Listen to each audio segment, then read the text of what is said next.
Hello everyone, my name is Chief Zachary Bach and I am the Chief of Police here at the Seattle Police Department. I see a lot of new faces here, so I just wanted to go over our focus here at the Department of Seattle and what we are aiming towards. As a lot of you know, we have a serious drug problem in Seattle, with heroin being one of the most commonly found drugs on the police reports statewide. In fact, opioids in general have been a very dangerous and impactful drug on our community for a long time, within 2014 being over 150 related heroin deaths in King County alone, and the number of fatal overdose deaths because of opiates in 2014 being 3 times King County's 2009 total. I feel this is a very specific topic we need to discuss and what our goals are as not only a police department, but as an aid to the civilians that live in our community. First off, what are opioids? Opioids are a product of the opium poppy and can be found in many prescriptions such as pain relievers, cough suppressants, and various others, as well as non-prescribed drugs like heroin and opium. The reason why opioids can be so dangerous is because they offer a very powerful high, such as impaired judgment, relaxation, and dysphoria. The half-life for some of these drugs, such as heroin, can last for about 30 minutes, meaning that the high wears off drastically quick. And in turn, as you can predict, means higher use throughout the day and a quicker addiction to such drugs. The withdrawal effects of these drugs can also inhibit abuse, as effects such as vomiting, muscle aches, fatigue, fever, tremors, and many other effects lasting up to 8 days being not very easy to deal with, and which in turn leading to reuse to be able to function.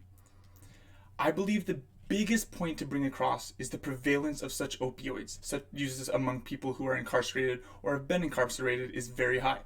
With the constant incarceration of homeless and drug offenses among Seattle and the constant release, we should focus on ways to lower the likelihood of drug abuse and recidivism among the city of Seattle.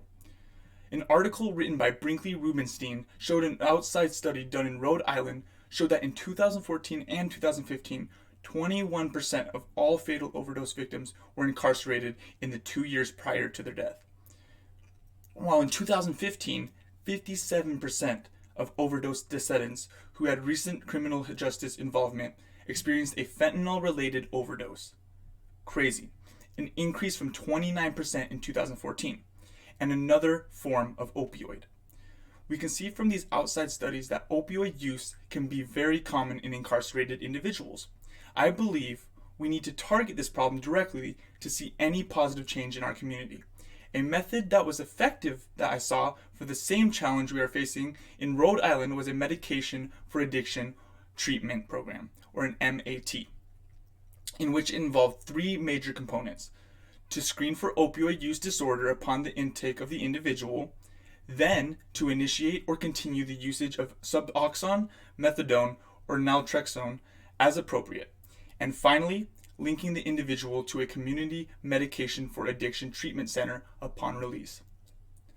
Accordingly, the results were as followed for this treatment as given by Brinkley Rubenstein, that most of the individuals who were interviewed reported positive experiences, many saying that it was very easy to go through, not experiencing withdrawal symptoms, a healthy surrounding environment, and better intentions to continue with such medications as a result of the positive first-hand experiences with them. I believe that if we were to implement a process of the sorts that can help scan, apply, and maintain these medications for addiction treatment to the members of the society we are dealing with these problems, we can lower the rates of recidivism on drug offenses and have a more open housing for more serious crimes, and overall do what we were here to do as members of the community and help those in need.